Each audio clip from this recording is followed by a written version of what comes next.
یک چیزی به اسم حیا هست در اسلام.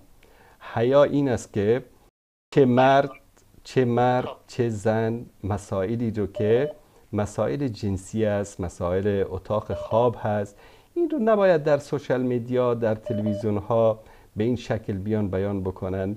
و این یعنی از مسائلی نیست که امروز مثلا یکی از مشکلات جامعه باشد.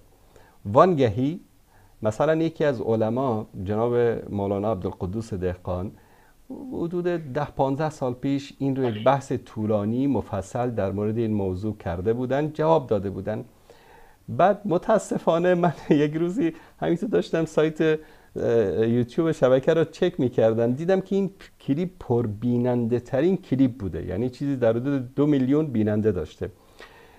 بعد یک سری از دوستان دعوتگران اومدن همین حرف‌ها رو به صیغه‌های دیگر تکرار کردن، با کلمات بسیار رکیک، کلمات جنسی، این رو تکرار کردن و یعنی فکر میکنم غیر از این که بخوان به این وسیله بینندگان زیادی رو به کلیپ هاشون جذب بکنن، هدف دیگری نداشتن. یکی شخصی هست که میاد یک مسئله رو علمی فقهی با اقوال علما جواب میده، یکی که بیاد این مسئله رو بازگو کردنش در سوشال میدیا در همه جا، این واقعا زشت از شایسته علما و دعوتگران نیست. خواستن جوانان معاصر که بیان همچین مسائلی رو در صفحات اجتماعی بهش بپردازن، از حیا به دور است. و حیا یکی از شعبه‌های ایمان است، یکی از صفات مسلمان حیاست که این مسائل رو اکثرا میتونن مثلا مردم از امامان مساجدشون بپرسن، یا یک سرچی بکنید در اینترنت اقوال علما در این مورد میاد.